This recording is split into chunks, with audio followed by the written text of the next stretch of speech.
पर नोआखली का टाइम तो सब सिर्फ मुसलमान थे हैं? अचानक सारे बंगाली हो गए। সুপারস্টার আরিফিন শুভ প্রথমবারের মতো বলিউড প্রজেক্টের কেন্দ্রীয় চরিত্রে হাজির হচ্ছেন। সনি লিভের ওয়েব সিরিজ জাজ সিটিতে লিড রোলে দেখা যাবে তাকে। 16 ডিসেম্বর মঙ্গলবার সনি লিভ জাজ সিটির টিজার প্রকাশ করে সিরিজটির আনুষ্ঠানিক ঘোষণা দিয়েছে। সেই ঝলকে আরিফিন শুভকে দেখা গেছে জিমি রয় চরিত্রে। গল্পের প্রাণকেন্দ্রে পুরো সিরিজটাই আবর্তিত হয়েছে তার চারপাশে। প্রতিটি দৃশ্য, প্রতিটি মুহূর্ত যেন তার চরিত্রকে ঘিরে গড়ে উঠেছে। সিরিজের টিজারেই আরিফিন শুভকে দেখা গেছে একাধিক ভিন্ন লুকে।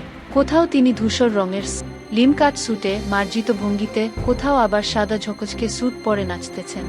নিজের প্রথম বলিউড প্রজেক্ট জাজ সিটিতে আরিফিন শুভ অভিনয় করেছেন 4টি ভাষায়, বাংলা, হিন্দি, উর্দু এবং ইংরেজি। 1971 সালের মুক্তিযুদ্ধে বাংলাদেশ পাকিস্তান সংঘাতে ভারত বিভিন্ন দিক থেকে আমাদের সহায়তা করেছিল। সেই সহযোগিতার একটি গুরুত্বপূর্ণ কালচারাল ও সিক্রেট কমিউনিকেশনের প্রেক্ষাপটকে কেন্দ্র করে নির্মিত হয়েছে ওয়েব সিরিজ জাজ সিটি। সিরিজটি মূলত যুদ্ধকালীন কলকাতার এক বিশেষ আন্ডারগ্রাউন্ড নেটওয়ার্ক আর রাজনৈতিক টানাপোড়েনকে কেন্দ্র করে এগিয়েছে। এই সিরিজের সবচেয়ে বড় আকর্ষণ নিঃসন্দেহে আরিফিন শুভ। জিমি রয় চরিত্রে তার লুক, 70 দশকের স্টাইল এবং বিশেষ করে তার হিন্দি অ্যাকসেন্ট দারুণভাবে নজর কেড়েছে।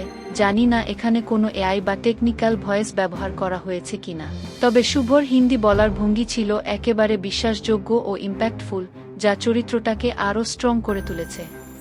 বড় বাজেট, বড় স্কেল এবং কেন্দ্রীয় চরিত্রে আরিফিন শুভ, সব মিলিয়ে জাজ সিটি দেখার আগ্রহ অনেকটাই বেড়ে গেছে।